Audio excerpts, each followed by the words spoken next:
The future of Florida's marriage ban is hanging in the balance with a big ruling that could allow marriage to start any day now. Anti-gay groups are still spending a ton of money in multiple states, but they're not getting very much out of it. And there's an election coming up this week that could determine the future of marriage in multiple southwestern states. For the American Foundation for Equal Rights, I'm Matt Baum, and welcome to Marriage News Watch for November 3rd, 2014. A Florida court has put the brakes on some marriage lawsuits, which means we may have to wait months for the next step in those cases. Attorney General Pam Bondi had asked to skip directly to the state Supreme Court for a decision, but the 3rd District Court of Appeals has now denied her request, which means more delays. Meanwhile, a stay remains in effect preventing Florida gay and lesbian couples from marrying. This week, attorneys for those couples have asked a U.S. District Judge to lift the stay. We could have a decision on that request any day now. It's been 2 weeks since marriage was legalized in Arizona, and by now every county has issued at least one marriage license to a gay or lesbian couple.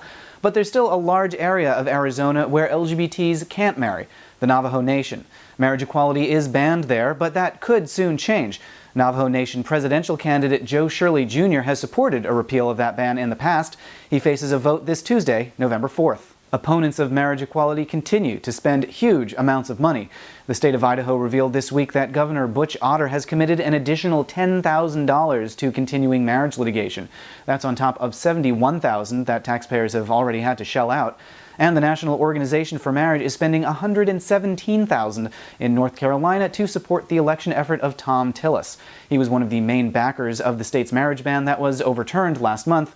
Even if Tillis wins this election, he probably can't stop the marriages at this point, so it's hard to say what NOM even thinks it's going to accomplish. And mark your calendars, we have some new upcoming court dates. On November 20th, Arkansas Supreme Court will hear oral argument in one case, and a federal court will hear argument in another.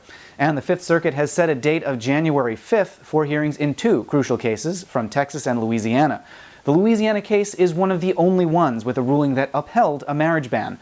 If the appeals court agrees with that ruling, there's a strong likelihood that the U.S. Supreme Court will take up the case.